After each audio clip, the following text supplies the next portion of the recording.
Joyeux Noël à tous. J'espère que vous passez une agréable journée de Noël. Je remercie ceux qui m'ont suivi lors de ce calendrier de l'Avent 2024, Aète par Aète, nous emmenant du 1er décembre jusqu'au réveillon d'hier soir. Et j'espère que votre réveillon vous a apporté plein de bonnes émotions pour votre cœur. Lors de ce calendrier de l'Avent 2024, j'avais demandé à quelle lettre de notre alphabet vous faisait penser la rune Agala sous sa forme classique. Une personne a répondu en commentaire que ça lui faisait penser à la lettre A. Ce qui est très intéressant, c'est que dans la vidéo où j'avais posé la question, j'avais fait donc ce mouvement de clé. J'avais évoqué du coup une ouverture nous emmenant sur un passage. Et ceci correspond à la lettre A de notre alphabet, qui est l'ouverture sur le passage qu'est l'alphabet. J'avais pensé à ça d'ailleurs en tournant la vidéo, mais j'ai pas pensé à le dire. Et le A, je vais y revenir ensuite, car je vous avais dit qu'il y aurait une révélation que je ferais soit le 24, soit le 25 décembre. Une révélation, donc quelque chose que j'avais découvert lors du 1er décembre. Et pour moi, donc la rune Agala sous sa forme classique, avec 2 barres verticales et une barre oblique comme ceci, me fait penser à la lettre N, que l'on retrouve dans Père Noël, donc PN, et Notre-Dame, ND. Ici, le N est commun et est central. Je vais vous montrer différentes illustrations pour évoquer mon propos. Donc, vous pouvez voir ici ce que l'on appelle la croix des sorcières, ou bien la croix du Christ. Je rappelle que les sorcières, les sourcières, donc les personnes qui sont la source des informations par la transmission orale, par exemple. Donc sur cette image, vous pouvez retrouver la rune Agalaz sous sa forme d'étoile, donc le N pour moi,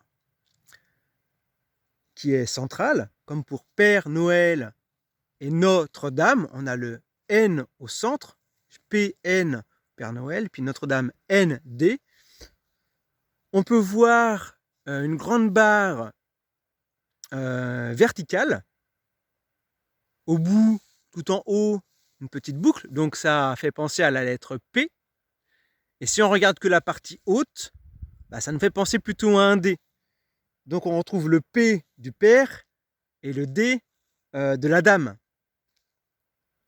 Cet axe-là vertical, ça indique beaucoup de choses, notamment le principe d'incarnation, où ensuite on s'élève au cours de sa vie par principe jusqu'à la mort. Donc, sur cette image avec la rune Agalaz centrale, ça révèle donc l'aspect runique en lien avec l'appellation croix des sorcières. Vous remarquez qu'on a le principe féminin et le principe masculin à la même hauteur. Ils sont également centraux, ils sont ensemble. Ça me fait penser qu'en Amérique du Sud, on évoque que la femme marche aux côtés de l'homme, et évidemment c'est réciproque. Ça ne peut pas être l'un sans l'autre de toute manière. Et on retrouve donc ces principes dessus, enfin juste en dessous, pardon, avec la moustache pour le principe masculin, et puis la fleur pour le principe féminin. Alors, sur cette nouvelle image, on voit un S en plus. Alors, il faut savoir que sur chacune des représentations, il y a quelque chose en plus ou quelque chose en moins, afin de montrer davantage un élément. Ici, le P et le D sont en haut. Vous pouvez remarquer une petite barrette horizontale. Donc, si on regarde au-dessus, on a le D. Mais si on poursuit le D en allant jusqu'au centre de l'étoile, donc de la rune Agalaz, on retrouve ici un P. Donc, cela nous laisse de la place en bas pour le S. Ici, on voit moins bien la fleur, mais on voit le A. Le A, je le rappelle, cette clé, cette ouverture sur un passage. Et on voit beaucoup mieux ce que j'ai appelé la moustache. Sur l'autre photo, la photo précédente, on voyait mieux la fleur, mais un peu moins la moustache. Vous voyez, sur chacune des représentations, un élément est représenté différemment pour nous indiquer certaines choses. Donc les deux principes réunis nous donnent le S du sapin. Et donc le S ici est en bas. Et qu'est-ce qui est en bas? Ça peut être l'arbre généalogique, le sapin avec ses cadeaux en bas. Ben, c'est le cadeau de la vie, l'enfant de l'union du principe masculin et féminin.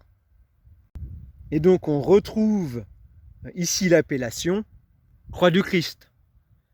Parce que ce qu'il y a en bas du sapin, ça peut être la crèche où le petit Jésus apparaît au matin du 25 décembre. Ou la nuit du 24 au 25 pour être un peu plus précis. Sur cette image, on peut voir que les moustaches ont été détruites. Donc ceux qui ont fait cela savaient ce que cela représentait. Donc on voit un oméga tout en haut. Ce symbole est relatif à l'union des principes masculins et féminins. Et si vous regardez attentivement, vous y verrez le lien de l'endroit de contact entre la fleur et la moustache. Alors dans nos sociétés, on pervertit les esprits et notre regard peut être perverti. Ici, c'est l'union sacrée du principe donnant la vie, rien que ça. Et oui, imaginez qu'il n'y ait plus de vie sur Terre, ni humains, ni animaux, ni végétaux, rien. La vie, c'est fondamental. Et vous remarquez que donc le P et le D, ici, sont sur un même axe qui est en arrière de la croix, entre guillemets, multipliée. Donc, qui renforce le lien sur cet axe. Il y a quelque chose sur cet axe. Et oui. Donc, en bref, PN pour Père Noël et ND pour Notre-Dame sont en lien avec la rune de la famille, donc du 24 décembre, fortement liée à la vie. Et ce n'est pas pour rien que le Père Noël vient au début de la nuit du 25 décembre. Vous savez que certaines personnes vont offrir les cadeaux avant de se coucher le 24, et d'autres personnes, ça sera au lever. Chacun a un bout de l'autre de ce fameux minuit, de la messe de minuit, qui est encore entre le 24 et le 25. Et ici, c'est donc l'aspect Notre-Dame, qui est représenté par les églises, donc avec la messe de minuit. Le 24, de la famille, l'union. Et le 25, la naissance, comme la naissance du nouveau soleil.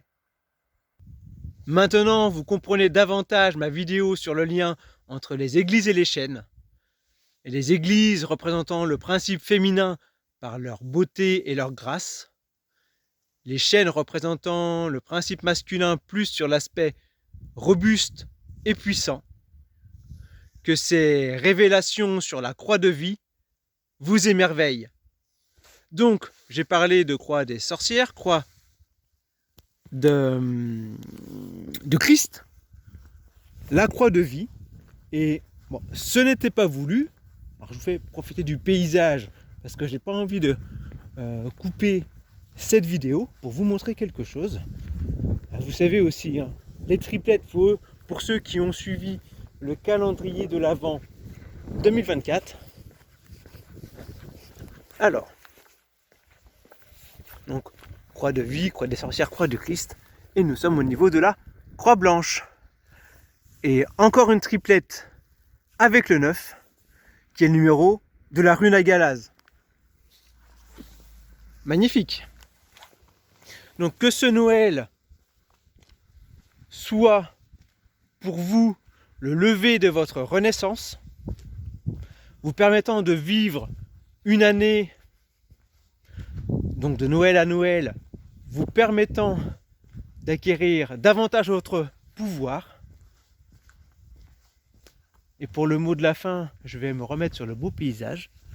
Voilà. Donc, rayonnez qui vous êtes vraiment, au revoir, joyeux Noël!